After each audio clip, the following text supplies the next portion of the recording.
Awesome. Well, thanks guys. Thanks for coming out. I'm going to try to keep this under, an hour because I like to talk a lot, but it's the reason whole reason I got into college coaching, so I could be the smartest guy in the room when I showed up. But yeah, I'm Riley Hill, the wide receivers coach at UW Whitewater. Really fortunate. This is my first year there. But really my topic today is on building and developing a wide receiver group as a whole.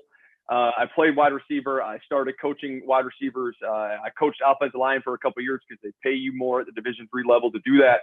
But then fortunate this year to get back to it. So this is kind of my baby. This is my passion. I'm thinking about drills when I'm sleeping for wideouts. So it's really fun. So today I'm talking about how to develop your wide receiver group. This year I got really put to the test because we went from being really, really old as a position group to really young, really fast because of the pandemic.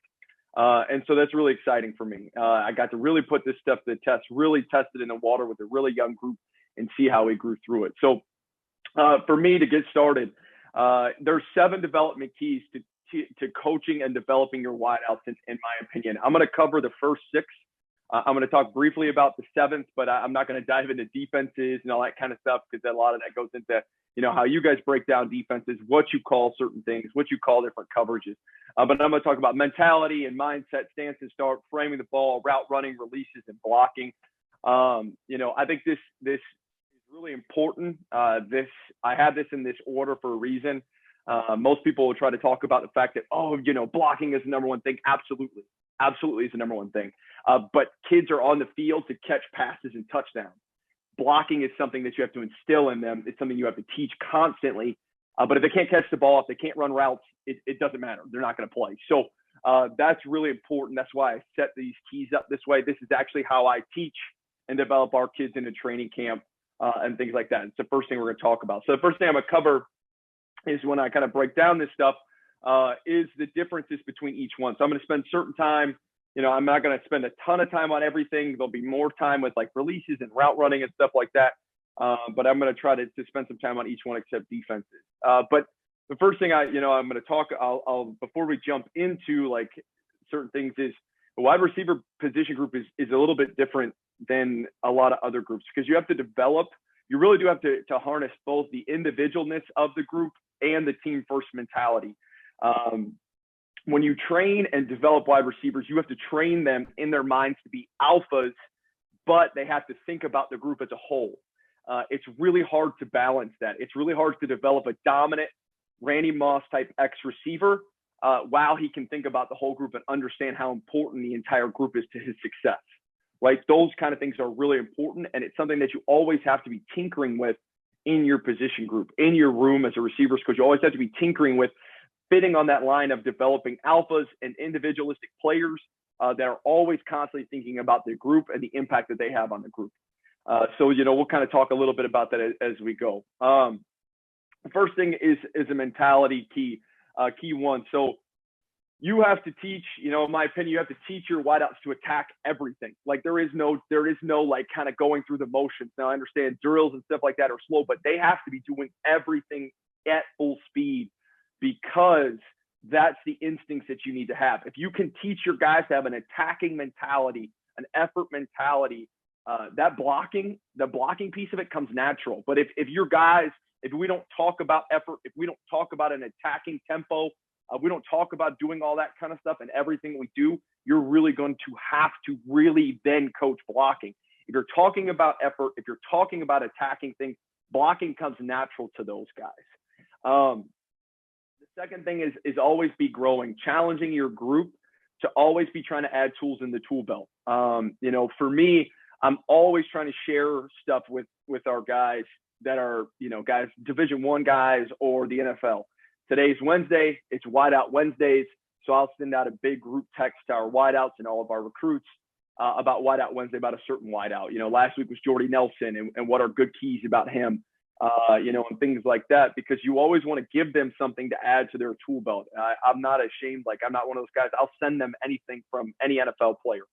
Go see if it works for you. What clicks? Because I may be saying it this way. He may do the same thing that I'm trying to ask you to do, but you may see it and then it clicks like that. And all of a sudden now you've added a tool to the tool belt. The second key mentality is my time will come mentality. This comes to the overall group. This is a we over me thing. You know, if you're covered on one play, it means that somebody else is open. So if you have to go hard, you know, the typical Z receiver to the field running the go route, like there's a lot of chance that, you know, he's going to kind of jog that a little bit, or, you know, he's going to take some energy out of that. Well, you have to teach those guys that you can't do that because your time is going to come. If you run a corner route and you're not open, they throw the hitch, you know, the next time the corner jumps the hitch, you catch the corner. So you have to always be constantly thinking about that. I'll take time in training camp where I'll find plays where I find bad BL, bad body language out of the field when guys throw the hand up and they think they're open. And I'll talk about that your time will come in that. So run, do it, go hard all the time because of that. And then what we talk about to continue to develop that is we talk about the idea that, you know, if you know, this coverage is going to take away this. So if it's taking away this, it's not taking away that. And trying to teach these guys whole ideas and holistically play designs and what is designed to get open versus what, you know, and I think even if, you know, if you're at a smaller school, you don't have a receivers coach, or you can't, you know, guys splitting, talking to receivers about the idea of horizontal and vertical stretches to defenses and what those pass plays are designed to do. You know, if this pass play is designed to get a ton of horizontal stretch, you know, some guys may be covered because of this, some guys may be covered because of that. And it allows guys to really understand what's going to happen. Like, okay, you know, they're a cover 3 and a cover 4 team. So if we run this play versus cover 3, I'm going to be covered. But if we run this play versus cover 4, I'm going to have a really chance to get open. So those kind of things are teaching them that their time is going to come and that certain things are designed to get them open versus certain things, right? Like that's really, really important. For us, you know, my first year here at Whitewater, you know, we're going to run the football. That's what we're going to do. We're going to do it with a lot of success. So there are certain things that are going to be designed to get them open versus certain coverages week in and week out that we can base off of our play action game. You know, but it may not be there versus this guy may be covered versus this coverage, and the other guy may be open, and vice versa. So teaching them those things and teaching them and the play design and what it's trying to do helps them buy into that mentality. It helps them buy into understanding that, okay, I got to go out there and do my part. I got to have that alpha mentality to get open because there's only one football, and I got to get open. But if I'm not open because of the coverage, then somebody else is. The second thing, you know, the next thing about teaching mentality is teaching that every play is a big play. That's where that blocking piece comes into it. Guys have a chance to make huge plays in the run game and be really, really active. You know, I always talk about that. You know, passing teams and air raid teams and all that kind of stuff are a lot of fun. They're a lot of fun to watch, but we are so much better when we can run the football consistently, right? Like Mike Leach is at his best when they can run the football to keep teams honest. So wideouts have to understand that that's super important. It's a super important piece of the game, and they have a huge impact in that. You know, whether it's the fact that, you know, you miss a block on zone read and the quarterback pulls it and it's just you in the corner on the backside. If you make that block, that's a massive play. It's massive. It's, you know, so those kind of things I really want to preach is every play is a big play for us. And then understand that, you know, the group is bigger than the individual, and you are grinding for your group. So teaching competition and then teaching the whole group, I think it's one of the things that gets really, you know, that's where you kind of tinker in your position group, is the understanding and the fact that, you know, you are going to have to teach that alpha mentality with the idea that the group is bigger than the whole, or the group is, you know, I'm not as bigger than the group. And so those kind of things are really important because, you know, there's only one football. And I always talk about, you know, name me the last NFL MVP on a losing team, right? Like individual success, it doesn't matter. So, you know, you could have 10 catches for 125 and a touchdown, but if you lose by 20, it doesn't matter, right? But if you have 6 catches for 80 and a touchdown and your team goes undefeated, you're an all-conference player, right? So like those kind of things are things that I'm going to talk about to try to continue to preach the bigger group of the whole, buy into this big group of the whole. And then I think the next, you know, one of the things that's a mentality key for me my job, in my opinion, my job description is to be the biggest and best hype man for my guys. If I want my guys to play with effort, if I want my guys to attack every single day, then I need to come out and bring that energy, right? Like I feel like I'm a crazy wideout coach. I'm always loud. They can always hear me. I tell them I'm always going to be yelling. It's not always a bad thing, right? Like I'm going to be hyped. I'm going to wear cleats to practice. I'm going to do those kind of things to get them excited to go and attack each thing that they do and not worry about anything else, right? So if I can bring that mentality, I think then for my guys, it's going to allow us to continue to move forward. But I'm going to jump into stance and start. You guys, everybody's got their own thing about mentality and what they want to teach. It stays within their program constraints and all that kind of stuff. But for me, the second key to building a great wideout and developing your group as a whole is stance and start. Everything starts at the line of scrimmage. Everything. You win your route in the first 5 yards of every route, right? Like the top of the break is great. Doing all kind of stuff at the top is fantastic. But if you're not good at the line of scrimmage, it doesn't matter.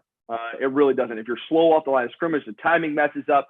If you're not great as far as getting burst and eating up cushion and all that kind of stuff, none of it really matters. What I want to try to do with our stance to start is I want to A, create comfort, B, eliminate all false movement. I've had a ton of talent at wideout. I've been really, really lucky whenever I've been a wide receiver coach to have guys that made me look really, really smart. But I've never had a room full of 4-4 guys, right? So maybe one day if I get a room full of 4-4 guys on laser times, maybe I'll lighten up a little bit on stance and start, but I doubt it because I want fast guys to be fast all the time. And I want slow guys to look fast. That's the key for me is I want our 4-4 kids to be right out of the blocks at 4-4. And I want my 5-2 kid to look like he's coming out of the blocks at 4-4. So that puts pressure on defenses. That creates a already vertical stretch mentality on a defense by having great starts. I also want everything to look routine across the board. Those kind of things are really important to me.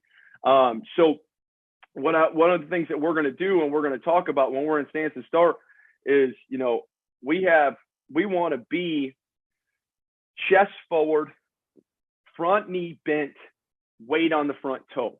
I grew up in a speed stance in college. We had to be really low in the speed stance, like we were coming out of the tracks. I used to be kind of like that. I've lightened up a little bit with how low we have to be with our chest, but I still want good forward lean. I want to be able to stick an index card under the back cleat of my receivers. I almost say I want to be 90-10 weight distribution from the front foot to the back foot. I want that knee to be pushing that front toe so that we can roll through our start, right? So what I want to do is, as I look here, what's really fun is we've got all first-year guys except him. So what I'm looking for is you can see right here in that foot, you can see a little bit of shadow under here. That's going to be really nice. I don't want to see that foot get picked up and put down. I want to see it roll through it. I don't want to see any back foot movement here. You can see from this guy right here, we see that false step. I just want to see us roll off. You guys can see the guy right here. If you watch that toe's going to move, right? Well, that's a wasted movement. That's wasted energy. The ball is getting to the quarterback, and when the ball is getting to the quarterback, we need to be pressing defensive backs with vertical stretch of our first 3 steps. So we want to roll through that thing, right? So, here's a picture from the back, same group coming the other way now. Any hiccup, any movement, any false movement, you guys can see 82 right here with that dip, boom, right? All of that is wasted movement. It's all wasted movement. So we want to try, and our stance is start every day to eliminate that. So I'm going to spend 3 to 5 minutes every day on stance and start, whether I got to steal it in pre-practice or whether I need to steal it in Indy. I'm going to get stance and started, right?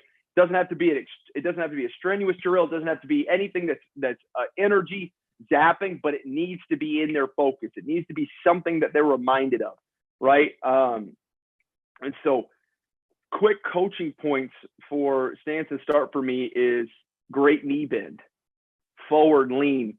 I talk to our guys about shin angles, right? So I want that knee to be bent, and I want that shin angle to look like that, where, you know, that front toe, that weight, that knee's over that front toe, and that weight's on that front toe, so then they can just roll through it, right? And they have no choice but to push off that foot and drive the back knee through.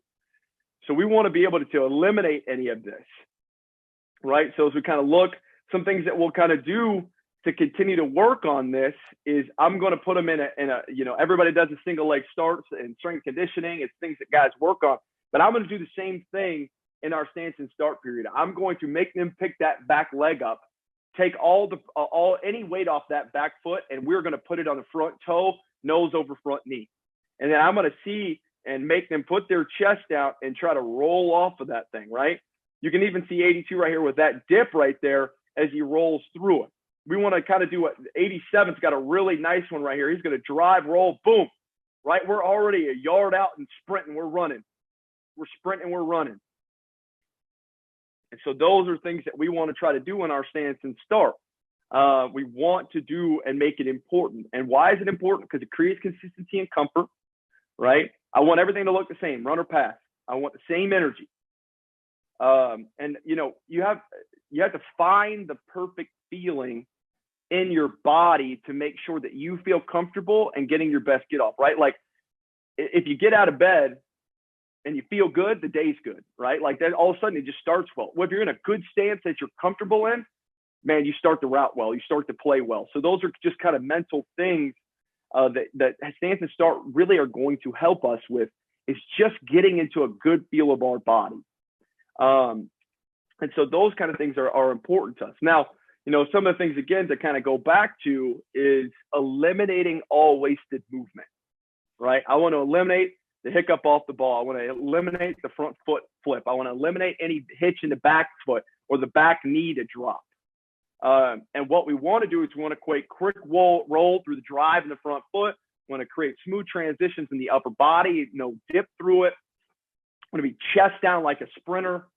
Because, you know, everything needs to look like a fade till it's not, right? I need to stretch the defense for however much room he's got behind him. I need to be focused on him thinking that I'm going to take that, right? And then nose over the front toe to get weight even, all right? So one of the things that I'll do in training camp is I will show, there's a really good 2-minute video on YouTube of Usain Bolt coming out of the blocks, right? I'm going to show that. I'm going to take some time when we talk about stance and start to show that video of the fastest man in the world and what he looks like coming out of the block, the knee drive, right? The chest down. We want to be and look fast out of our start. So those are things that are going to be really, really important for our stance and start. So here's just, again, some other examples, you know, and then you can start to see some guys get too much forward lean, which is, I think, is okay. Right? A guy has too much forward lean with no back foot down. I think that's okay that he kind of rolls through, because you can see he's getting out of it and the feel of what he wants. All right. So this is actually a pretty good clip here by 17-2. Chest is going to be down and he's going to reach and drive, which is really, really important. Now, some things, you know, that I can help eliminate some of this stuff. How I eliminate the chest dip, tell guys to sink lower, right? So what I'll do is on film, I will pause it when they hit that dip. I'll pause it and I'll say, okay, this is where your stance needs to actually start, is here. It doesn't need to start taller. You need to be lower to eliminate any dip and false movement, right? Because we want to be fast out of it. We want to be a jet taking off, not a helicopter coming up. So that's really what I'm going to try to do to correct a lot of that dipping movement, is I'm going to lower them in their stance. Any front foot flip, I'm going to push the front knee forward, right? If that front foot picks up and puts down, the weight's too far in the back, I need to get the front knee over the front toe. So I'll tell them, you know, shin angles is they'll hear, our guys probably hear me yell that at least 15 times in practice, shin angles, shin angles, shin angles, right? Push that front knee forward. Push that front knee forward. Fast guys always being fast. Slow guys looking fast, right? So this is what we want to create in our stance and start. So you guys can see here to the top, this is actually a pretty good stance right here by both of these guys here in the top and at the slot. I used to be a really big stickler on hands, right? I wanted the hands to the side. I guess there's some battles as I've gotten older that I'm not willing, I'm willing to give a little bit on. So here, this receiver, he's going to kind of put his hands on his knee. I don't mind it as long as the weight doesn't start to get through the heel, right? If that becomes an issue, I'll make him put his hands out in front of him. But if he's able to take it and roll off of it, now he drops the back foot to get inside here. But as we can see to the bottom, dip in the hiccup right there in the back. The reason is look where his weight is through it. That front knee is behind that front toe. If that front knee is out in front of that front toe or over that front toe, he's going to roll through that. He's going to have no choice. The weight's distributed through the front foot, and he's got no choice but to roll through it and drive the back knee.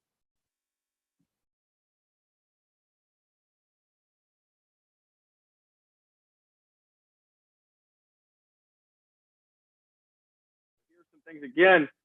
This is right here. You can start to see uncomfortable in the stance, trying to reset himself. Here, our weight is already back through. We've got a long extended back leg, which I'll talk about here in a second. So those kind of things, you can see we're going to have some false steps here. You can see the front knee is already back behind the heel. That front toe's way out, right? The front toe's leading. So boom, that in itself puts you behind. And you kind of look at this play, and as I look at the coverage, right? Like quarterback has the football. So I stop it here and I say the quarterback has the football. He's in his drop. And I've got two wide receivers that haven't crossed the line and one who's gotten a yard down the field. If we're trying to vertically stretch teams right now, we haven't gotten any vertical stretch started. All of these guys are really, really comfortable. Really comfortable. So we want to eliminate our great start is going to create vertical separation and impatience from defenses if you look fast from the start. If you look slow, I can just chill. I'm good. Like all these guys got plenty of space. There's no rush there. So those kind of things are really, really important here. I'm going to actually move here and I'm going to go back to one of these slides again, just to create, again, if you guys are coaching stance and start, this is really what we want to see this at the start. You want to be able to pause the film and see that and what it looks like. Chest down, drive in a great sprinter position, threatening vertical right away by demeanor, right? Chest down, sprinting demeanor is really, really important for what we're going to try to do. So stance and start, really, really important for us. We're going to do that each and every day. We're going to try to make sure that we are harping on stance and start. That is something that's super, super important for us. Sorry, guys, I'm going to go back out here and make sure I got the next things that I want to look at here and make sure it stayed in order on me. But the next key for me, I guess I should pause. I do have a background in education. So does anybody have any questions? We're good right now. Yeah, we're good right now. You guys got me rolling. But love it. So the next thing in the progression of the development, guys, is framing the ball. Can't catch it, can't play wide out, right? A lot of really good DBs out there who are super athletic and all that kind of stuff. They got average hands. No offense to any DB coaches or guys that play DB, right? But framing the ball. So catching the football. This is the hardest part of playing wide receiver. It's not getting open. It's not running. It's not being athletic. It's catching the football. This is the hardest part because it's the part that gets forgotten about the most. It's the part that gets just forgotten because of the fact that, you should just catch the ball, right? So those kind of things, it's this third key for me. So you got to have a great start and you got to be able to catch the football. So the phrase I use for our guys is I want to see it, freeze it, and squeeze it. So you want to see the football. You want to see the football with your eyes. Can't catch what you don't see. So your eyes should stay locked on the football. You want to freeze it in your mind. Like that is the only thing in your mind that you see. So you're just freezing that football in your mind for the moment you're going to catch it, and then you're going to squeeze it. When you get it, I want 6 points of contact on each hand. So 12 total. I want all 5 finger pressure points, and then I want this part of the palm right here. I want that pressure point too, right? So as it sticks into the diamond, that stops it. That's where it stops, and then everything else squeezes it and holds it. Framing the ball doesn't stop with the ball hitting the hands. The framing the ball sees it all the way to the tuck. So eyes in cage should move with that football to the tuck. So as you're looking on film or you're watching guys in practice going through any drill, you should see that ball bang right to that tuck. Right? And if it's not, we got to coach that, right? Because that's going to become a habit. How many times have you seen guys wide open on a hitch or the curl or the comeback, the dig, and they don't, they eyes go here, bang, they go to the tuck, and the eyes are away, ball slips through. We want to eliminate that. The way you eliminate that is the cage follows it to the tuck, eyes to the tuck, right? Eyes to the tuck. We got to finish that to make it count, right? We've got to finish it. So I talk about finishing the catch, finish the catch, tuck the football, eyes to the tuck, finish the catch. And I think that's really easy too, because of the fact that you can teach it on film, right? It's not just a phrase you're talking about. Just does the cage get to the tuck? Right, it's just the cage. All you got to see is just a little bit of movement with the head to wherever the ball's going, and guys should be able to then grasp that. It is the most important part of everything we do, right? Like if you can't catch, you can't play wide out. And then the other thing that I'll talk about while we're talking about framing the ball is I'm going to talk about that our belly button and our nose need to always be in line or trying to get to the football, right? So side catches, things out to the side, like if I'm running and I have my shoulders this way and the ball's coming here, right? Like I want to get my nose as much as I can to the football and try to have my belly button in line with it too. If the ball is behind me, I don't want to just throw my hands back. I want to turn my hip and drive my hip to get my nose and my belly button back to the football, right? Like those kind of things are really important as you're teaching guys to catch the football, is to always try to get your nose and your belly button back in line with it. So as you're sprinting, if the ball is high, I want to attack it with my nose and my belly button. If I have to turn and come back for a ball that's behind me on the fade, I don't want to leave my hips behind. I want to drive my hips and my belly button up and through that football. It's going to put my feet back underneath me. So when I catch that ball, I come down on my feet, get a chance to make a bigger play. Right? Or let's say I'm on the sideline, I can find my feet underneath me to get my feet down in bounds. So really being able to get that nose and that belly button turned to the football is going to be really important. So, whenever we're talking about a ball behind us, I'm going to tell our guys to throw the hip open, right? So if I'm running the dig route, if I'm running the speed post or anything like that to get into space, if the ball's on my back hip, I want to throw that back hip open and rotate my belly button, my nose around. Right now, I've created a cradle pocket. Now I've created a nice backdrop here. So if the ball does bounce, right, it's bouncing towards me and I can re-get it. Whereas if I just throw my hands back here, I've only created a small surface area for the ball to hit. I got to be pretty accurate with that, right? If the ball hits me up the top, bang, it's going behind me. If it's low, I can't get it. This is where you get a lot of tip balls to safeties who are breaking downhill. Is by guys just throwing their hands back. You want to throw that hip open and catch that football. And then some things that I always will talk about too is I tell our guys glove checks at the end of the year and tell you how well you catch the football. You want to attack the ball. We want to catch it with our hands. We don't want body catchers, all that kind of stuff. So how do you judge that? All right, yeah, you can watch guys attack it, but I tell guys at the end of a glove cycle, right? Whenever it's time to get rid of gloves, I played receiver, man. I had like 12 gloves for a season. Is I want all 5 fingertips of that glove to be worn, and that part of the palm. Everything else should be fresh. Right? That lets me know I'm getting the 12 points of contact on the football that I want consistently all the time. And so you can do that and get the 12 points of contact if you can throw the hip open or get the nose rotated to the football wherever you need it to get to.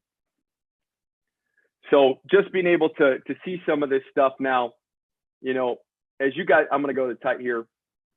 As we're watching, we're going to watch this receiver over here.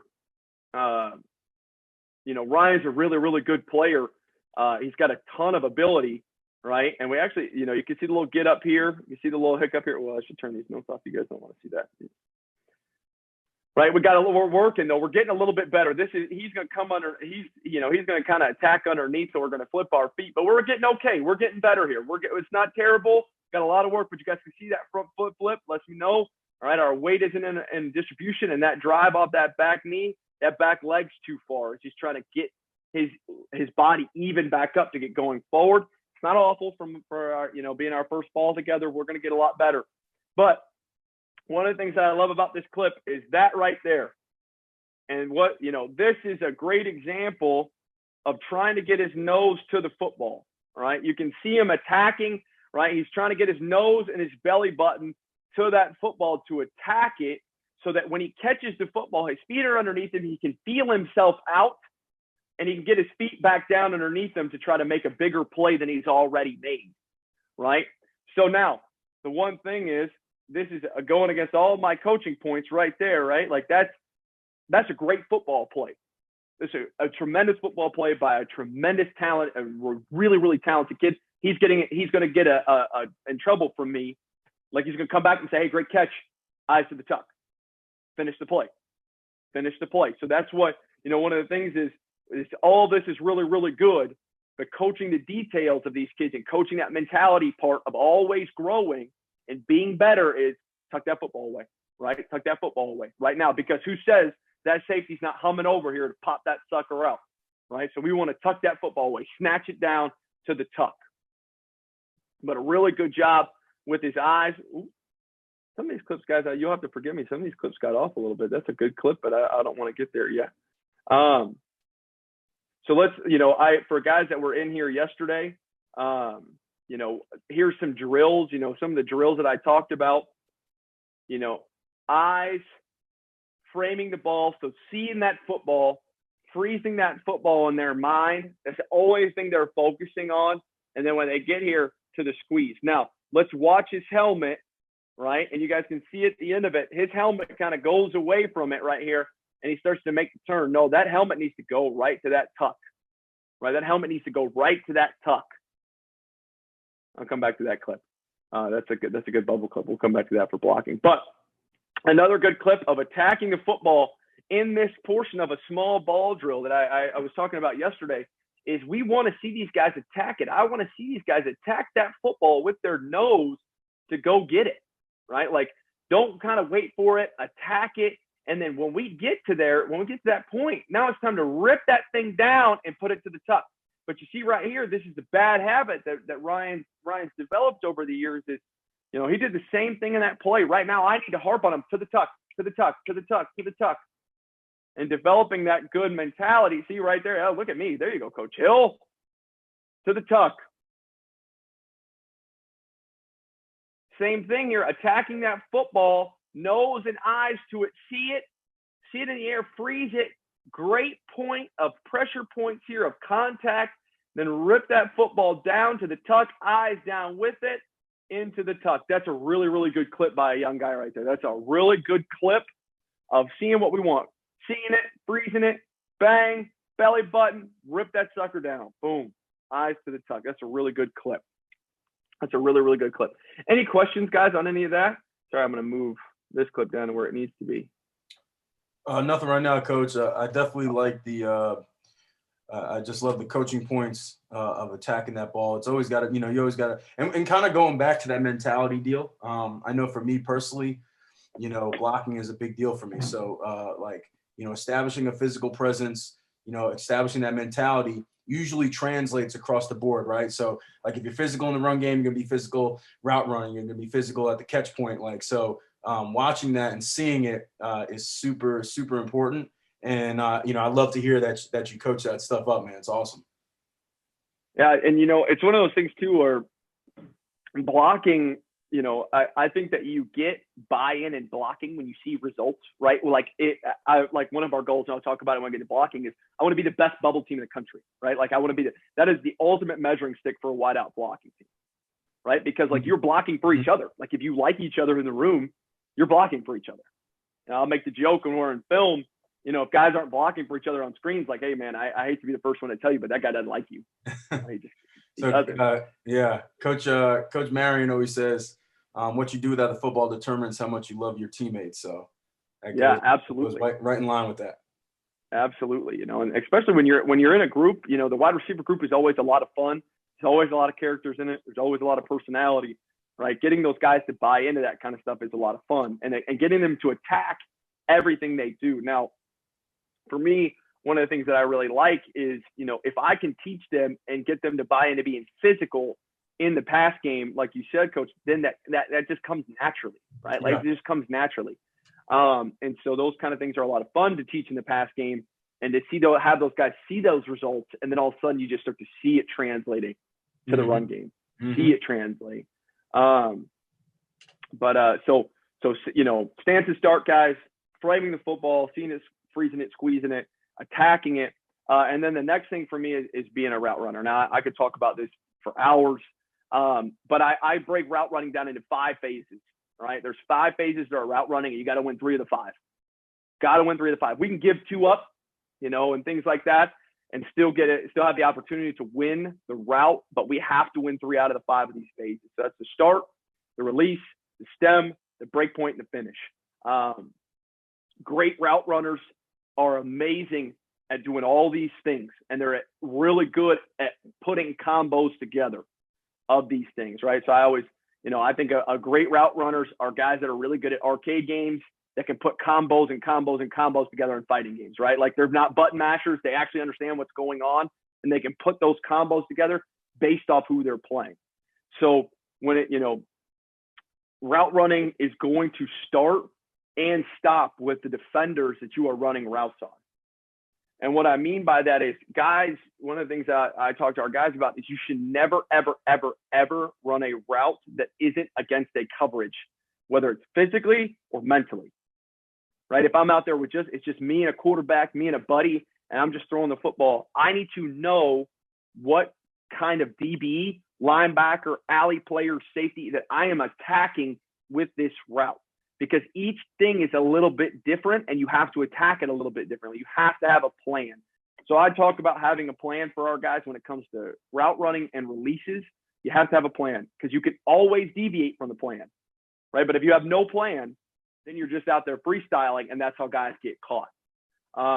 So when we talk about route running, we're going to talk about these things, these 5 phases, and we're going to talk about how we do these 5 different things against the coverage and the look that we're seeing. So for us, we're going to see a multiple of different things, but how do we win, right? How do we win within route running of what we're doing? So the next thing that I'll talk about within this stuff when it comes to route running is freedom within structure. So I want to give guys 3 really, really good things that they have in their tool belt. I don't want to give guys the entire freedom to do whatever they want, right? Because then you're going to see all kinds of stuff, right? I've seen spin moves. I've seen weird stuff. So what I'm going to do is I'm going to constrict their vision, and I don't want them to think too much. I want them to have their defaults, right? So I want them to get good at 3 really, really good things that they're good at, whether it's a release, whether it's a stem point, whether it's a lean, whether it's a double move. Have your default moves that you go to that you don't have to think about. They just happen. You know how you have the defender set up. Bang, I'm going to this one, right? Oh, okay, the defender's outside of me, lean away, right? So those kind of things are really, really important, is to make sure they don't have too much freedom. They feel like they have freedom, but you're constraining them to what they do really, really well. All routes should be run with confidence. Where the defender, where you're going, the defender doesn't, right? So like I always tell, I always bring it back to cover 2, because outside guys, versus cover 2 corners are like, well, where you're going, set them up the way you need to set them up, right? Get outside, do those kind of things. Because where you're going. He doesn't. He's just reacting to you. So if you're hesitant, he knows he can bite, right? If you're confident, if you're eating up cushion, if you're doing everything at full speed, right, here you put him in reactionary mode. You put him in oh crap mode. So we want to run all of our routes with a ton of confidence. This next bullet point, these next 3 bullet points, I could do probably my own 20-minute talk on, because this is kind of what I build my route running philosophy off of. Is routes don't need to be fancy, they need to be threatening. They need to be threatening over the top. Speed kills, and you need to eat up space. Space gives DBs comfort, right? You want to take comfort away. If a corner's at 7-by-1, he feels really good that he's taking away the vertical. Go eat that 7 yards up right now, right? You need to make him really, really uncomfortable right now. Speed kills. So, some guys call it throwing junk at the top. Some guys talk about giving moves. All of that looks really good on film. All of it looks really good on Twitter. But the number one thing that defenses hate is guys that can run fast and run fast behind them, right? And so you need to set everything up in your arsenal with speed. If DBs know that they are going to get a bunch of stuff from you, they are going to sit on it and relax. Be in your hip. They're going to wait for you to finish a move, and they're going to react to it. They're going to get in the hip pocket, and they're going to look to make plays. You're going to have to make hard catches. You need to set everything else up by threatening them to run by them. So I tell our guys, the first time you see a DB, I want you to run by him. Nothing fancy, run. First time you see a DB in press, see ya.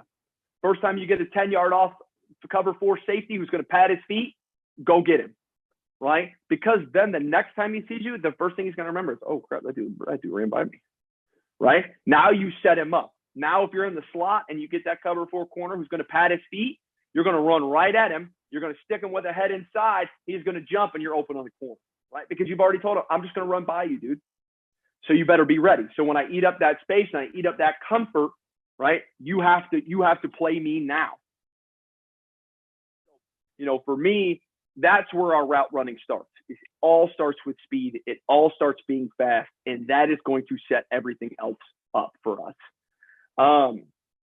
Then as we talk about routes and we talk about certain things, as we start talking about breaks, as we start talking about certain breaks, I teach a couple of different breaks. I teach a power step, which is a 45-degree break. I teach a speed cut, teach a 90 cut, right? And then I teach the back down the stem. And then we teach what we, like guys, the kind of the ooze to the sideline or slide to the sideline, not the straight back down your stem stuff. That's kind of replaced a lot of the comeback routes and 4 verticals. But I'm going to talk about these 5 consistencies in our route running and our break points. We want to keep everything within our frame, right? We want to have chest down. We want to have nose over toes, right? I'm always talk about nose over break toe, knee and ankle alignment, right? So when I'm getting out of a route, when my chest comes down, if my nose is over my front toe, my knee and ankle are going to be at a 90-degree break point, and I can go anywhere with it, right? Arms bent at 90, and then we have violent elbows. If the lower body is the engine of the car, the shoulders and the elbows are the steering wheel. That's how you turn and get open. If I want to break left, I can't rely on my right foot to get in the ground and get out left. I got to drive my shoulders open to get my hips to open and point. Because what we talk about is we're going to talk about, and I think I have this in another slide, is I want to get open on our first step out of our break. I want to get open on 3 or 4 or 5.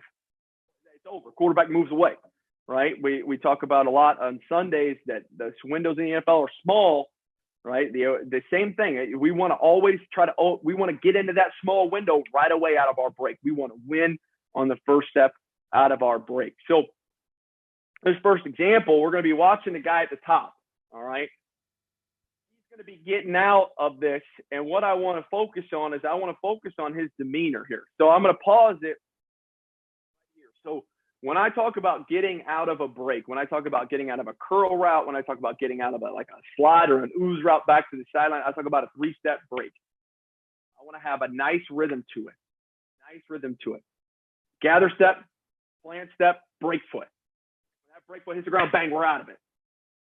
Because again, I want to have all vertical demeanor until there's no more time to have vertical demeanor. I want this DB, he's a pretty good looking guy back there. I don't know, he probably makes this play, but I want to push him all the way back there.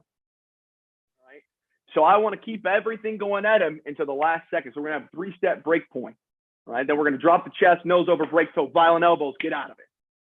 So what we see here from one of my young pups is what I call the throne, right? So this is our king's throne, right? He's got his little crown on. Is we are going to sit in the throne. I can guarantee, I always tell our guys, which you should never guarantee anything because they'll hold you to that, right? Is I guarantee you it's going to take you 3 extra steps to get out of this thing. 3 extra steps. If it takes you 3 extra steps, you've given him 3 more steps to get out of his break. All right. I'm trying to catch the ball with space to make an even bigger play. Not a catch, get tackled out of bounds. I want to catch it, be able to turn and face him and make him miss. So that's where we want to get our nose over our break toe. We want to have our knee and ankles aligned. So you guys can see here that the knee is behind the ankle, the butt's down, right? And the nose is over the break toe. That lets me know I call it the Flintstone stop too, where their feet are going fast and crazy. Kids don't know who the Flintstones are anymore, so I think I got to change that up. But these are things that I'm going to look for at the top of our routes of how are we doing? Can I? And when guys come to me at the end of the year and I say, hey, you need to work on your top of the routes, they understand what I'm looking for. I need to get better with my nose over my break toe, violent elbows, sinking of the hip, right? So you can see he kind of gets out of this thing, which it's not terrible, right? But let's see when he starts his break. He starts his break right here, right? It's going to start it. If this is that's the 32-yard line right here. He's going to start at the 32-yard line. He's not going to get out of it until he's at the 29. Why does he start his break there? His chest comes up, right? His chest comes up. So he's no longer a run-to-meter. This tells a really good DB. This tells a really, really good DB, a Deion Sanders, a Jalen Ramsey. Those guys, I'm a Florida State fan, if you guys can tell from my 2 references. But that I'm getting out of this, right? I'm getting out of this. So as he goes through, the DB can start to settle his feet, right? Now, this would be a really good setup for a double move, right? If I'm going to tell it come back and go, this is a really good setup because you can get the DB to stop his feet, right? But right here, I'm just getting out of this. There's 1, 2, 3, 4, 5, 6 steps to get out of this thing as I'm sinking, right? Instead of pushing it to my depth, sinking with violent hips, you could start those 3 steps right now, right? You can start those quick 3 right now. Got to set plan step, break step, I'm gone, right now. But as I start to pick my chest up and I kind of sink into it a little bit, now that angle right there means I'm going to have to drift a little bit this way and give a DB a nice little pass to cut that off.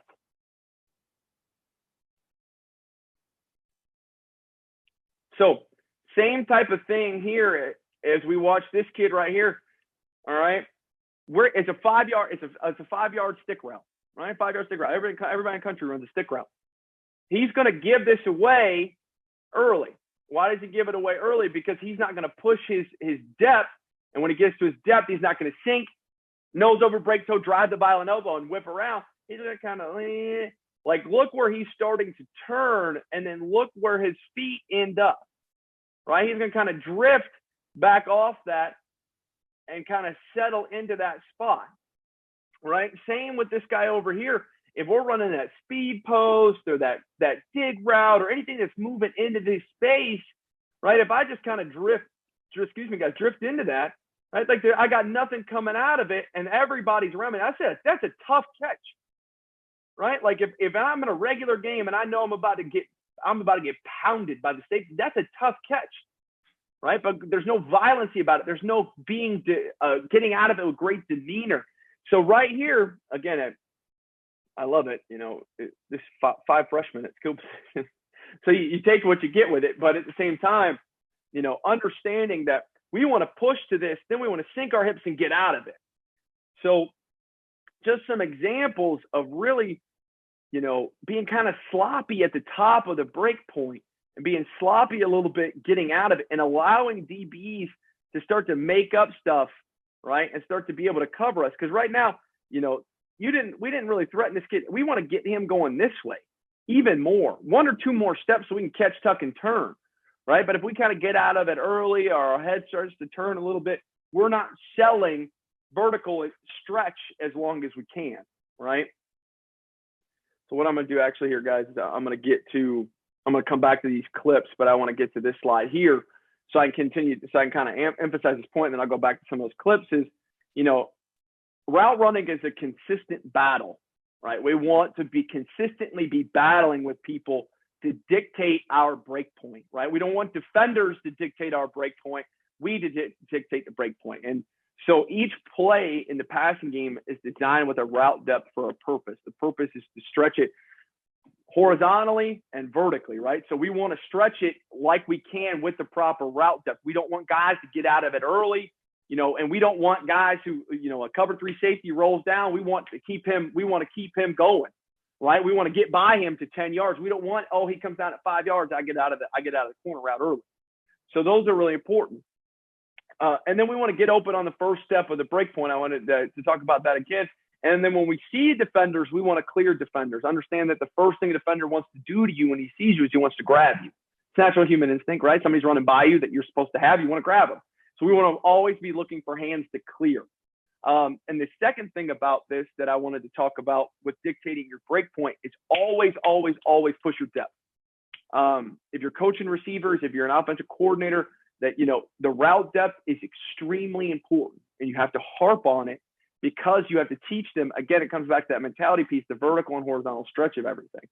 So make sure that you're talking constantly about route depth and how important it is that when you get to your route depth, you want to sink and sit, right? Sink and sit at the route depth. Or when it's time to break, you got to break then, not before, not after, right? Now, there are some plays that you can give them, hey, you got 12 to 15 yards to get out of this thing. That's fine. But understand that they need to be 12 to 15 yards, right? If they're out at 10, they're out at 17, right? We got to get them back into that point. So, sorry, guys, I'm going to go back. I know I'm pushing you in and out, but just to kind of help you guys understand a little bit kind of what I'm talking about. So, we'll start with this receiver here at the top. As we watch it, one of the things we want to watch is as he gets out of that break point. This is a really nice job selling that thing, all right? And then when he gets out of this speed cut, right, as I pause that film, that knee is pretty close to align with the hip, so we're going to drive that left elbow and be violent, be able to whip the head around. Now, one of the things that, when it comes to certain speed cuts, I teach a little bit differently. I do teach our speed cut. If we're breaking out to the sideline, I teach an extended reach and roll because I really want that route, that speed out going to the sideline to be at a negative angle to take away any break from the DB. I just want to give the quarterback, it's already a long throw. I want to help the quarterback out by trying to get back to a negative angle and coming back down that line, right? It's already a long throw. So this is a really good example of him pushing that depth and then getting out of it, right? Getting out of it at the top. Same thing here. This is a nice job of navigating, right? Nice job of navigating through the roll down safety and outside linebacker, getting through that thing and then still pushing our route depth. It's so important because, as we look at this play, if he tries to kind of get out of this now, the DB and this look can break on the hitch. But because he continues to push, the DB gets his eyes here and he knows he's got to keep going. Now, this is supposed to be a 5-yard hitch right here by our outside receiver 1. All right, first our stance and starts. Do we roll off of it? That's pretty good right there, Phil. That's not bad right there from a young gun, right? And then out here, we get that little hiccup right in there. But you guys can see he's supposed to run a 5-yard hitch. Right? Route depth, not great out of it. Angle back, head turned early. He's lucky that his buddy helped him out by not getting dictated by his route depth by roll down defenders. Same thing for these guys. As we start to see, this is a really good job here. All right. Now, I would like to see our bottom receiver here. See him extend for that hitch route.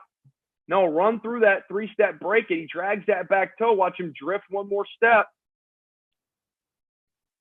Now, for us, here, and when we start to get into some of the red zone stuff, guys have the opportunity to not run to the certain depth, right, of guys, and they can get out of it a little bit early depending on kind of the structure and where we're at.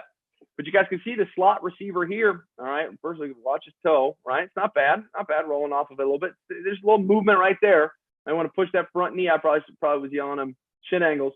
But he wants to eat the space up, and he wants to get as close to his as he can. If he makes a move out here, it doesn't matter, right? But he wants to get into that space right there, take that comfort away, stick it and get out of it, and then run away. Again, judge, does he get open on the first step? No, he doesn't, right? Now, I'm lucky because he's a really good receiver. So 45-degree breaks, we call it power step. We want to get open by sinking and driving, and I want to see that left leg and that left knee extend and run through it, right? You guys can see that left leg's going to dive underneath it, it's going to take it 3 steps to get open on that safety right there, right? Instead of getting open on that first one. But he does a good job in some other phases, eating up cushion and running through it here.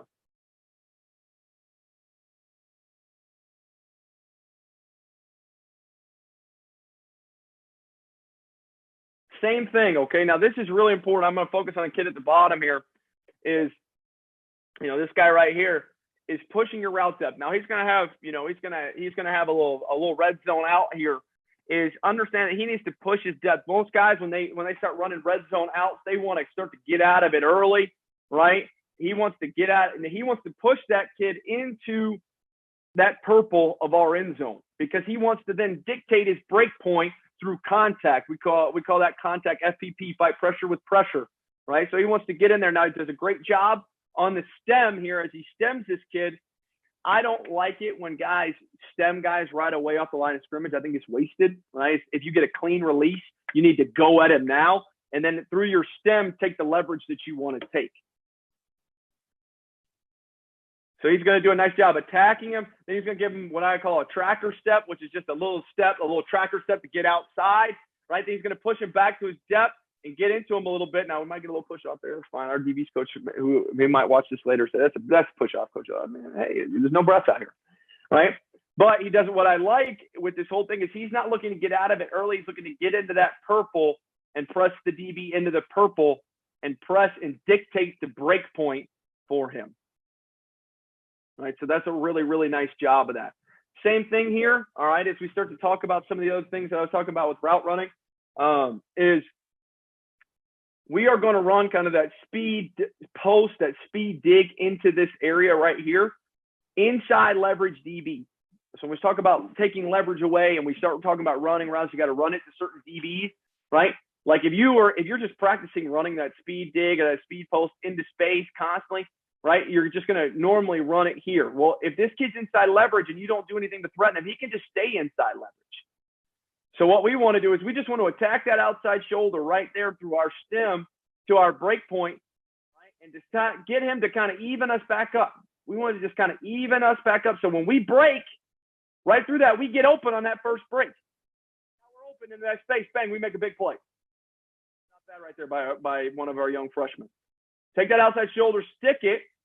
Really nice job sticking it. We could see that left elbow. Watch that left elbow. Bang, throw through, get his head around, and he gets into space. And that's plenty of space right there to then turn and go make a play.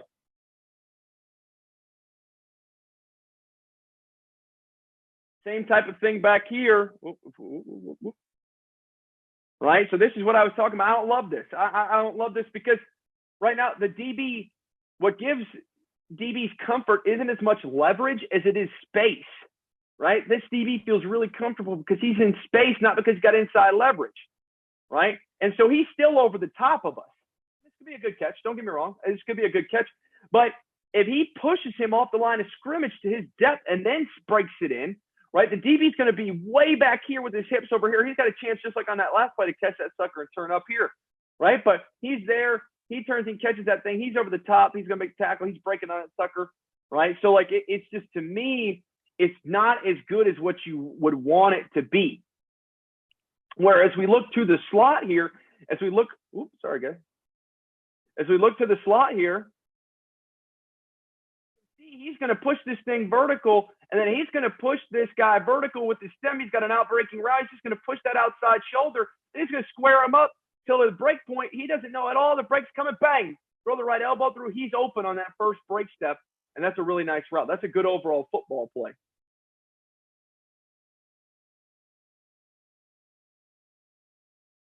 So this is an example, guys, of getting dictated out of your break point by defender. So as we watch these two young guys here, right, like we're going to have some crossing stuff going on. They should be on different levels, right? Like this guy should be pushing 12 to 15 yards on a different level than this guy. But when the defender comes down, our young gunny says like, 8 yards, that's good enough. That's all right. Yeah, he comes down to 8 yards, yeah, right? And you can see here the cluster that we have, right? Now, the quarterback now only has one option. It's the option that he doesn't want to take because that's not open, right? Unless this is Aaron Rodgers and that's Devontae Adams and he just throws it on the back shoulder and it looks really good, right? But what you can see what happens when the route is dictated by depth by the defender compared to this one, same type of play, same kid. You can see now he's going to at least push himself to 12 yards, 10 to 12 yards. And now you see the levels that we get with the safety coming across. Corner has to bail late, right? And I'll show you guys from the tight. This is what it's supposed to look like, right? When you design a play as an offensive coordinator and you get different levels, that's what it should look like to get that kid or the other kid open and score a touchdown. That's when they make you look really smart. But this is a great job of not letting him dictate the route depth and getting out of it early.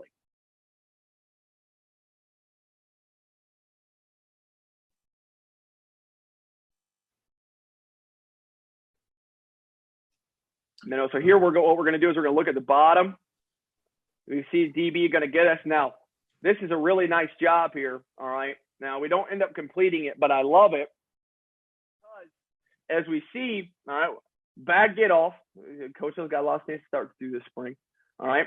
But we are going to vertically press this kid with a ton of speed to get him to back out. Now, things we talk about with our kids, the route running 300 is we're going to talk about taking blind spots, right? A lot of us talk about taking a blind spot to a corner that's butt is to the sideline, right? You want to take that blind spot. He's going to lose you.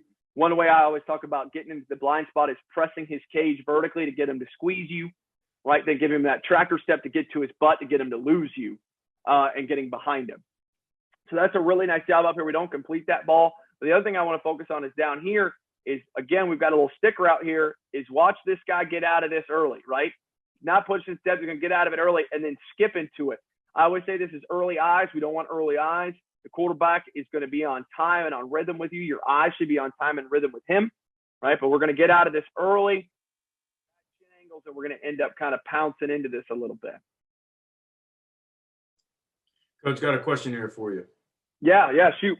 So it was asked, like, being at a competitive program, how do you deal with guys who think they should be playing, especially guys who you don't happen to agree with?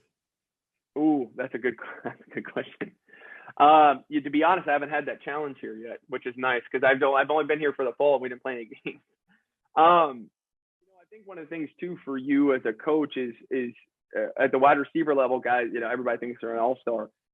So things that I do to let guys know is I'm always tracking completion percentage. Guys have to be above 60% completion, right? And I take overthrows out of it. I take a lot of those things out of it that are out of their control. When it's in their control, they need to be 60% completion percentage. If a guy's under that, I'm going to probably play the kids that are in front of him if all else is equal. And then, I'm going to line up and I'm going to show these guys the film. And I'm going to show them why I play a certain kid over them. Is because at a competitive program, and, I was really lucky. I was out in New York when I was a GA out at Utica College. I had a talented group. I played 8 receivers in a rotation because they all could play.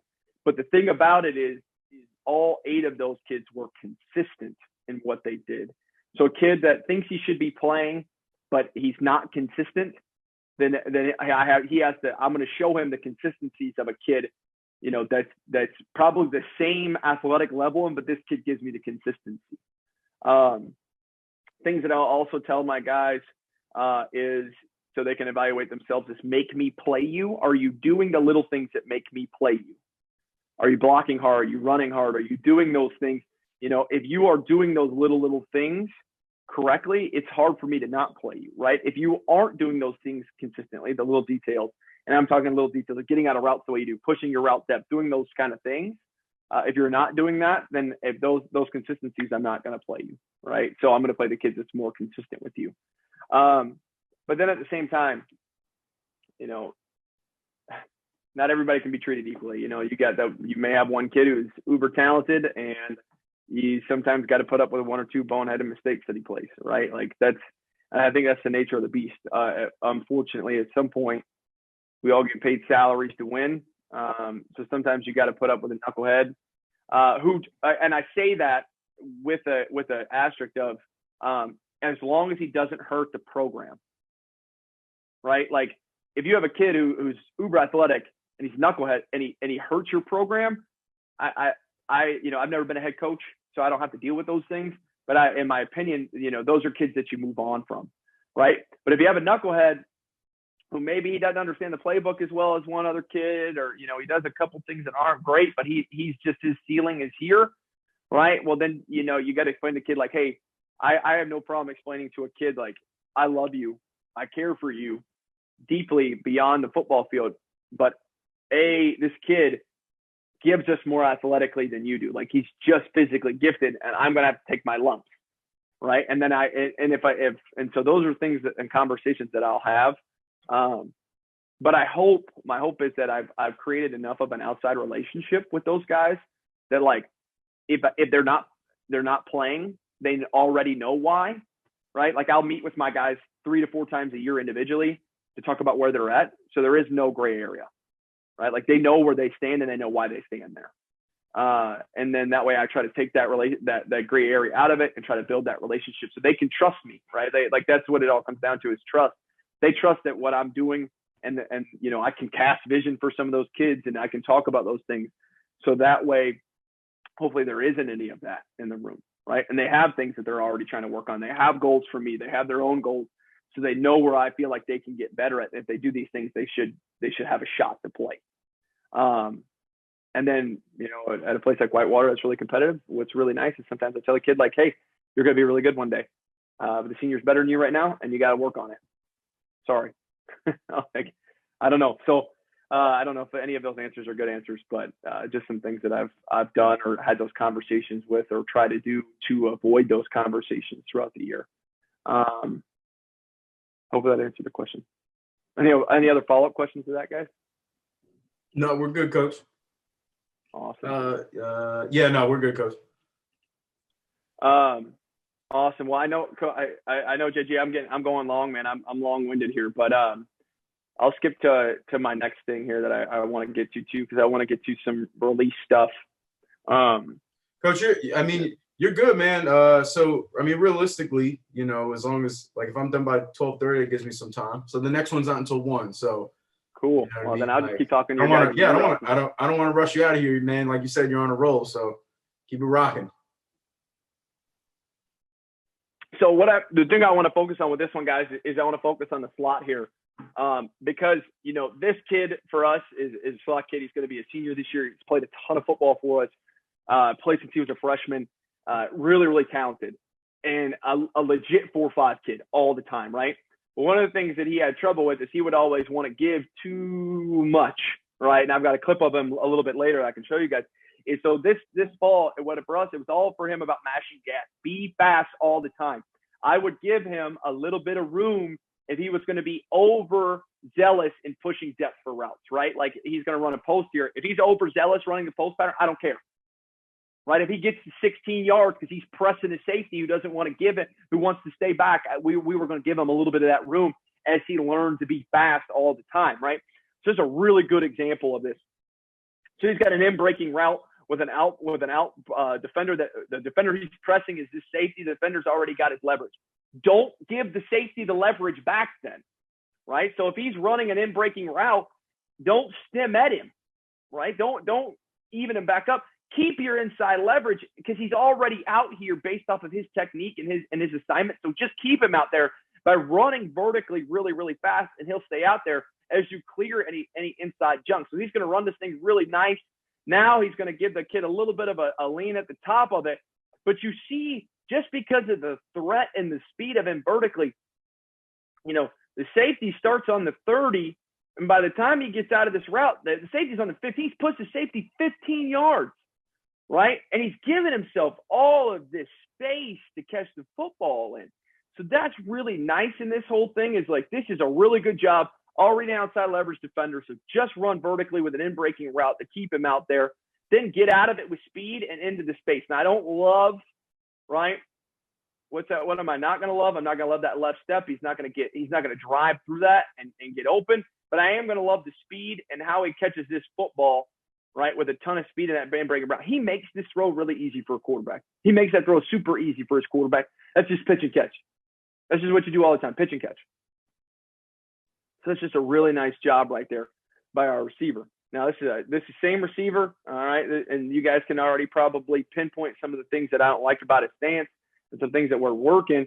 because you guys can see that little false step right there. Even if he's trying to go inside, right, that little false step right there, he can roll through that.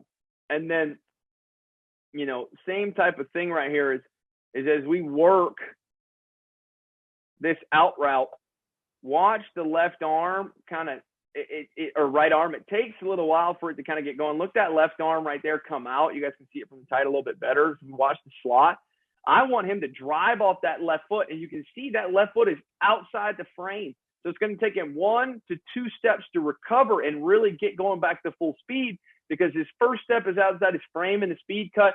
Second step's underneath him. Third step's going to try to get him back around. Now the fourth step, now we're back, right? The eyes are back around on the fourth step. Now we're going. Well, the quarterback needs – this is speed out, man. It's a fast-hitting usually a fast-hitting thing. If the quarterback needs to throw it to you, your eyes are late, right? Your eyes are late. And then now here to the, you know, going back to this, as we watch this, we're going to get a little inside release right here as he clears this kid. All right, now he's going to be running kind of a crossing pattern, but watch him eye this safety up as he gets going. He's going to eye the safety up vertically with a ton of speed. Now, the safety has no idea. Demeanor hasn't changed. Boom, now I'm going to get out of it and start to run. And I'm open here, right? Now, it's going to be a little bit outside his frame. Second step's going to get underneath him. We got to keep correcting it. But he's open now. He gets to run away with speed and keep his spacing. That's just a really nice job right there of getting into space and opening that thing up and catching that football. And I mean, to be honest, guys, that's a really good safety back there. To be able to hold him and push him with depth, that's awesome.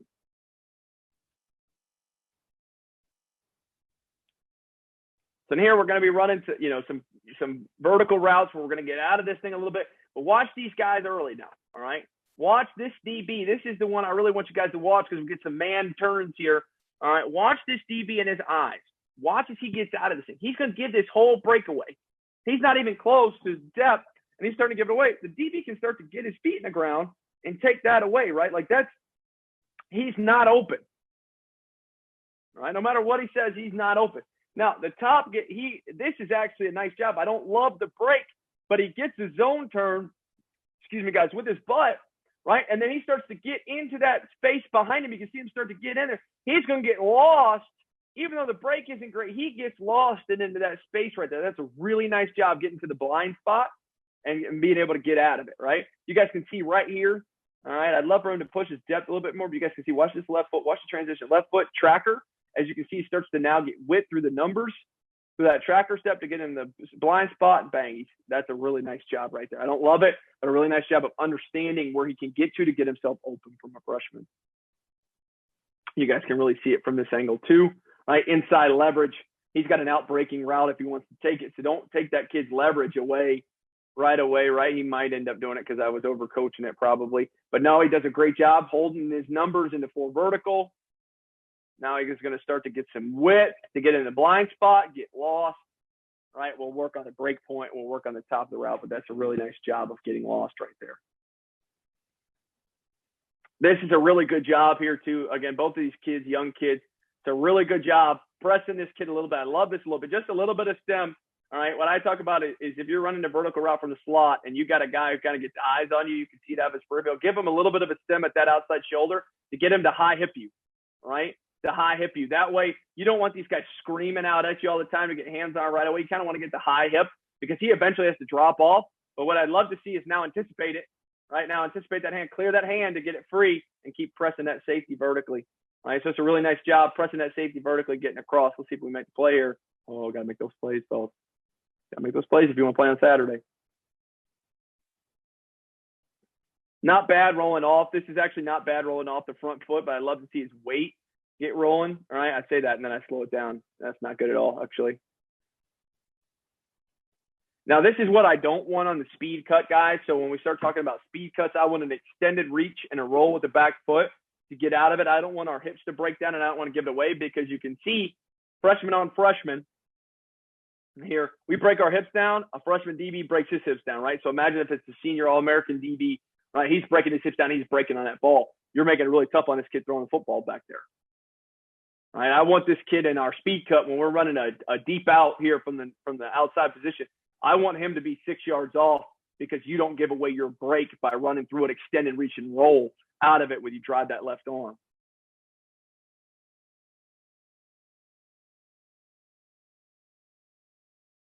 I know that right here, but this is actually where I want to focus, is this top receiver here. All right, now it gets a man turn, so he's going to end up tracking him a little bit. You can't see he gets a man turn, but you can see he's going to start to get it a little bit. He's going to start to sink the hips a little bit and start to get out of it, right? Pretty clean. So as we start to watch it, 1, 2, 3, 4, right? We can eliminate some of those steps, but he gets out of it pretty clean, decently, right? It's not awesome, but he gets out of it pretty clean, and he gives himself a chance to make a play there. Any questions, guys, on route running or anything like that? I know I'm on a roll now, and I'm freaking just talking. I probably lost a couple guys in the meeting anyways, but you're good, Coach. Awesome, guys. All right, the next thing I'll talk about, and I'm going to kind of run through this a little bit quickly, is we make our money through releases, right? But we're not just talking about corner press. We're also talking about a clean release. So I consider releases as a press release and a clean release, right? So clean releases, you get to roll through it. A press release is somebody who's pressed hard. And it's all about having a plan. It doesn't matter if it's a clean release or if it's a press coverage release. When releasing against press, our hands are our weapons. We've got to be ready to battle. Be creative within the parameters and the timing of the concept, right? So I don't want to do a bunch of junk at the line of scrimmage if I got to get to the slant right away. And then once you release against corner, you got to press back into that corner. You got to stack, and you got to fight for your route stem back. You got to always be fighting for your space, and you want to put a DB in trail. You just want to put him in oh shit mode. And then once you put him in trail mode, you can start to use some of those head and shoulder fakes to keep him and put him where you want. So again, the two types of releases that we have are the clean release and the press release. So clean release, great start, eat up space, understand where you got to go and how you got to get there. And press release has a plan to move the DB outside of his frame, right? And then understand what type of route you want to run and how you want to set it up. So when I talk about DB stepping outside of his frame, if this is a defensive back feet, I want him to take a 1 to 3 step outside of his frame where I'm trying to get him to go, right? That's just stepping outside of the framework. The next thing about press release for us is one of the things that I talk about with our guys is don't spend a lot of time at the line of scrimmage. Have a plan, execute the plan, and get going, right? Because if a DB's pressing you, it means he's got a lot of room behind him that he's got to cover. So let's go get it, right? Let's go get it. So we don't want to spend a lot of time here. So you can see here, we're going to get a nice, just clean speed release, right? Inside foot go drop, and we're just going to run. And I tell if you're a fast guy, again, threaten that DB fast and vertical with speed right away.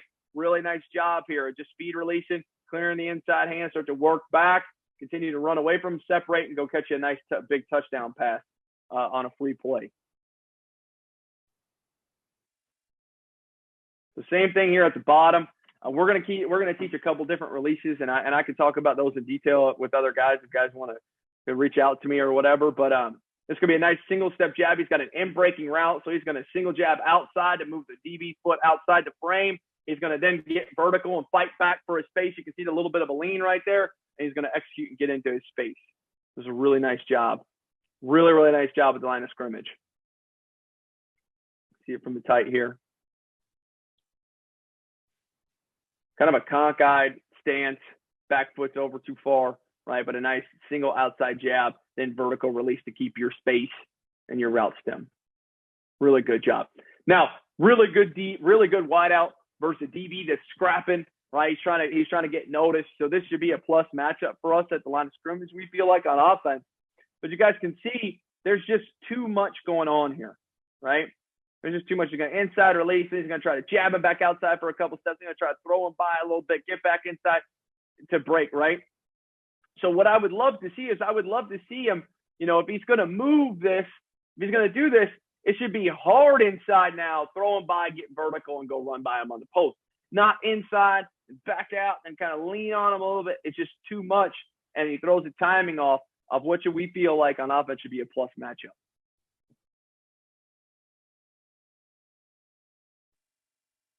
Now, clean release here by our wideout. Now it comes all about eating up space, right? Now, I don't like this. It works. All right, it works because, this kid has been setting the speed at move up all day, and we started to throw some double moves at him. But what I don't like is I don't like the space between them. You need to eat up space before you throw the move. You need to get within 3 yards of a DB before you throw the move, right? Because really the DB doesn't have to bite for any of these. He can just keep backpedaling and then break whenever you break. But he does a nice job selling it here what I like about it is watch him sell the shoulders and the head. Boom, boom, right there. That sell of the head and the shoulders, right? I always talk about, guys, if you're going to throw a move, you have to buy what you sell, right? Your head and shoulders have to sell, and you have to buy. This is a nice job. It's a late clip, but you can see he gets inside where he wants to go. Now he's going to set this kid up, fight for his stem. He's going to set him up with a little head and shoulder fake right there to freeze him and keep him where he wants. That's a really nice job. You guys can see, I know it's a little grainy right there, but you can see him hit him with a little right foot, right shoulder to keep him back out there and pause him, and then break away from him and get open on the first step. That's not a bad job right there. Both of those last clips are freshmen, so I'm really, really excited about that. Now, this is a much better job, all right? It's a hezzy, so it's a little bit more of a patient release, right? He's going to give a little hezzy right here. Now he's going to give a little crossover, right? A little single jab. I try to use some of our releases with basketball terms. I don't have a lot of hoopers in my room. I think it's a little weird, maybe because we're in Wisconsin. But right here is going to give him a little hezzy, bang, a little single jab. Then he's going to do a great job. This is going to go unnoticed, but watch the right hand. Boom, clear that sucker out. Really nice job. Now he's going to lean to fight for his space, and then he's going to execute by leaning and fighting for his space and getting open through the post right there. It's a really good job. Really good job. Now, we'd love to see him rip that sucker down right to the top. That's a really good job right there. On a really outstanding corner, too. The kid's going to be really, really good. So this is here with clean release. We're going to work the inside stems for leverage. Then he's going to vertically set him back up a little bit.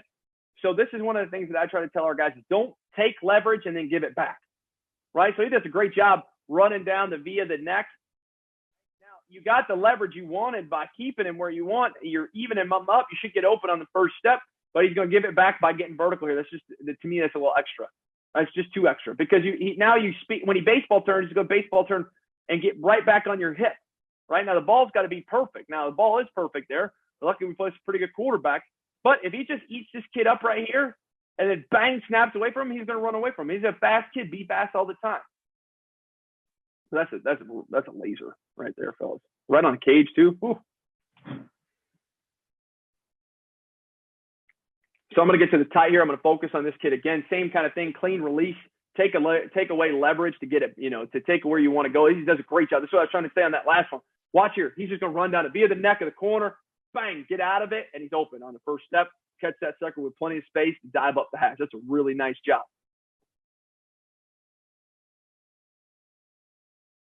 Any questions on releases, guys? I know I ran through that a little fast. Everybody kind of has their own stuff, but to me, it all comes down to having a plan. All right, and then going back to the 3 defaults. Find out what your guys do really, really well. Give them three things to do. Give them 3 things to do. For one kid, Hezzy's single jab, Hezzy's double jab, right? So a slide route. I love teaching a slide release to take leverage and then be able to go either way. So make sure that you're doing those kind of things to help those guys out.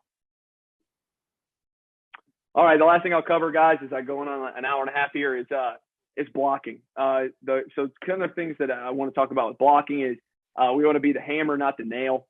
So I'm going to teach some things that I think are really good. Now, blocking is super important to our program along with ball security. Our head coach is going to emphasize ball security, wrist above elbow, high and tight, 6 points of pressure. He's going to be yelling that constantly in practicing. He's also going to be talking about tip of spear. Tip of spear, guys, is we want to use our hands really as our weapons, right? So our hands are our weapons, the tip of our spear.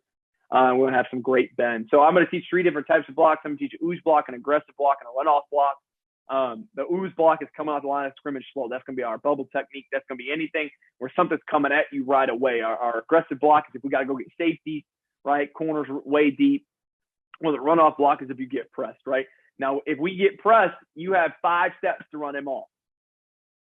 I have a rule. You have 5 steps, then you got to get into a blocking phase.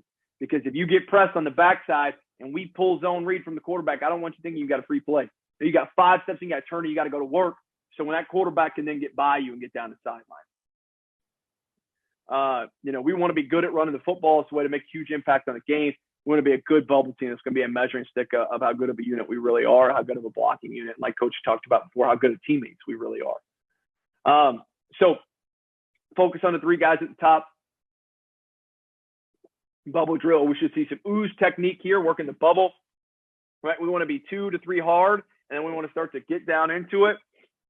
That's a really good job of our slot receiver versus a bigger linebacker trying to be the hammer and not the nail, and inside hands, right? That's a really good job. This is not a great job by our number one receiver, right? He's going to be more jumpy here than he is going to have active feet with great bend, and he's going to end up getting swam here. He can be more patient.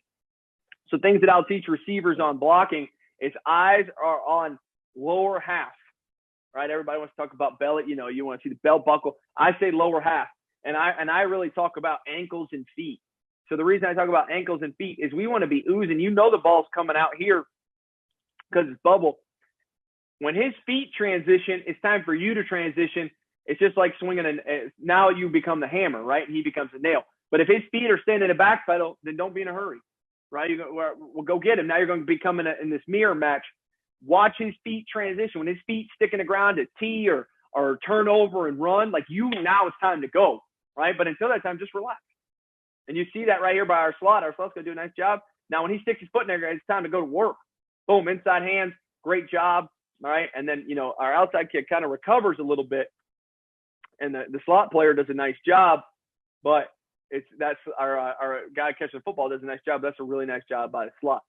Now, really good job here by the ooze and the two-man bubble surface of being patient, right, and playing with active eyes. We are going to MDM our bubbles, right? So he sees this kid coming down. But, again, he's not in a hurry.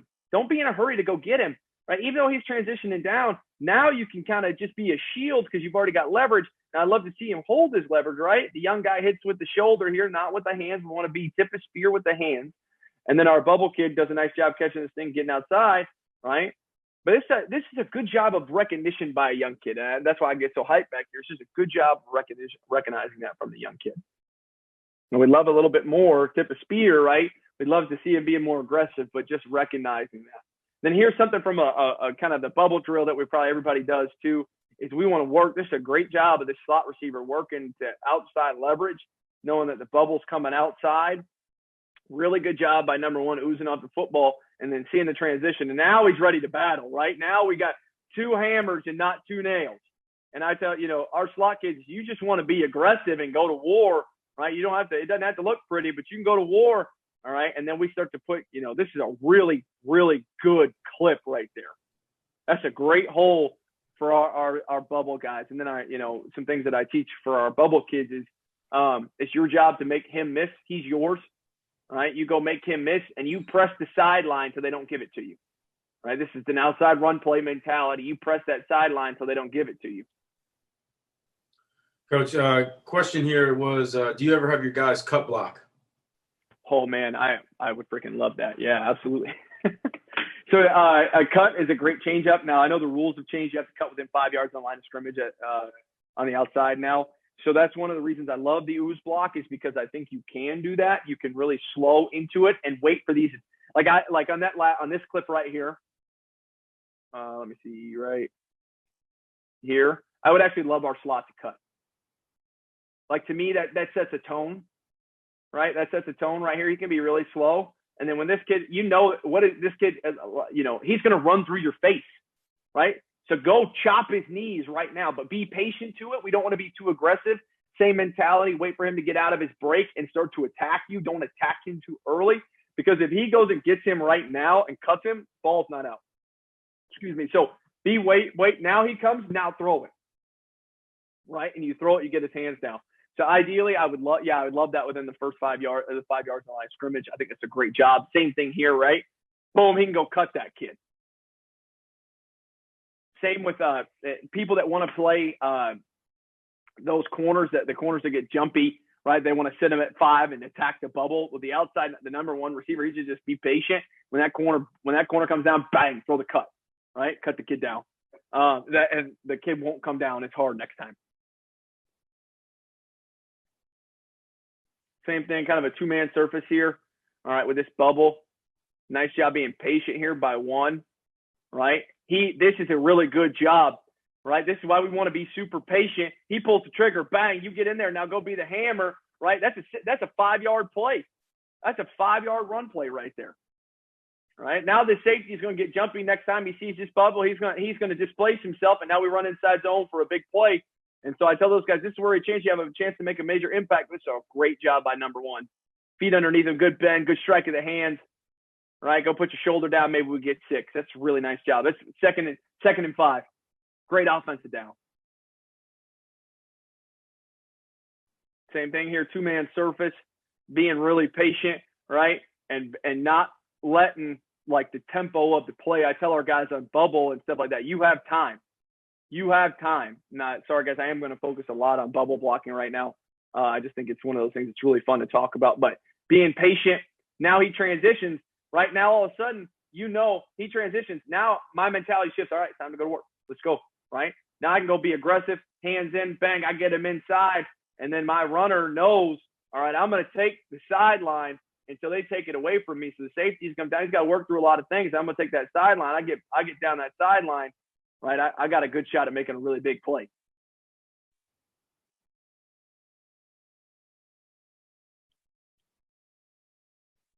And then here is a really good changeup, right? And then this is where your bubble kids, they start to get really excited, right? Because you teach them press the sideline, press the sideline, press the sideline, trust it. Now they come down here, they catch this football. They get a kid that's a little overzealous, right? But this is it right here. This is when I knew we had started to get it this fall because these are 2 freshmen.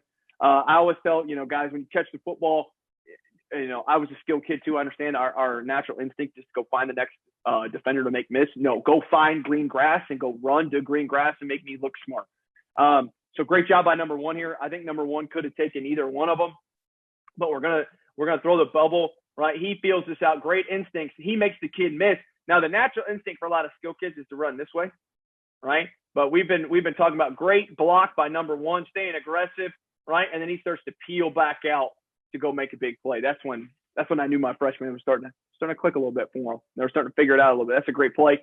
And then here, all right, guys, I got 3 freshmen out there right now. Watch this. So this is preached to our guys about effort all the time, right? His job's go get safety. Safety starts to work away. And I tell him, you got a chance to go make a big play here, right?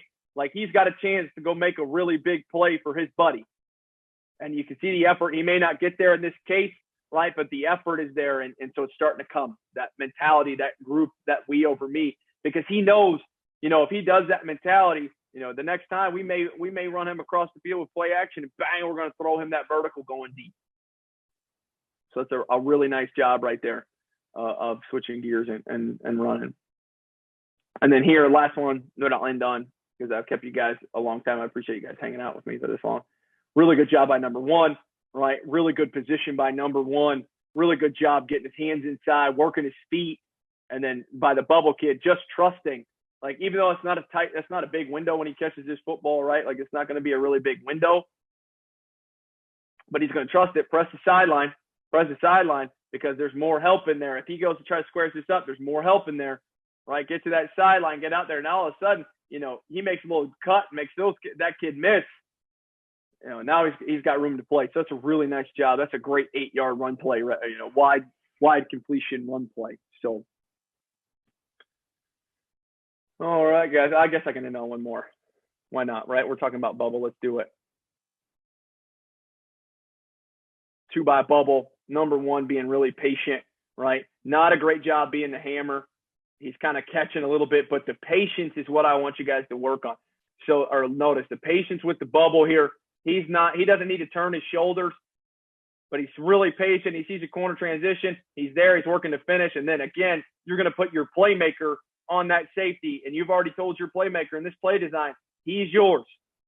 All right. He's yours. And go have fun with him. That's a really nice job. That's a first down, moving the chains. Really good job by our kids right there. Really, really good job. Guys, thanks for hanging out with me. Coach, thanks for putting up with me.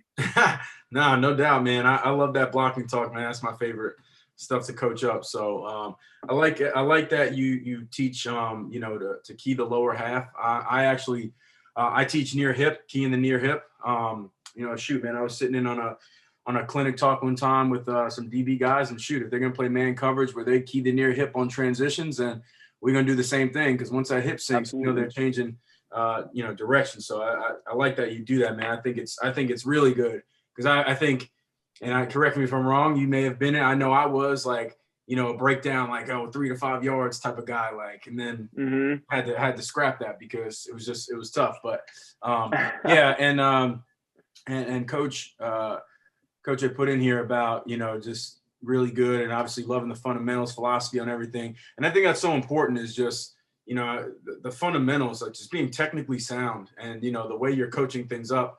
I absolutely believe those guys are going to be super, super technical. And I'm a big believer, like in a game, man, when things are getting crazy and it's crunch time, like you fall back on your techniques and stuff that you've been coached up constantly, and you look good. Like you just look polished under pressure. And it's definitely something that with your guys, they're in for a treat for sure. I love the mentality part too. I had posted that.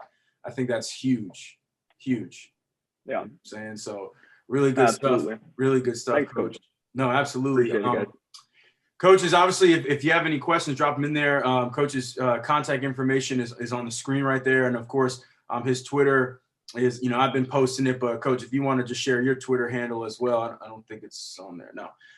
Yeah, guys. No, sorry. It's just at Coach Hill _24. There you go. Coach Walker said you're a Jedi. Look, man, don't let Evan fool you. He's the man. He's the Jedi. I'm just trying to be like him every day.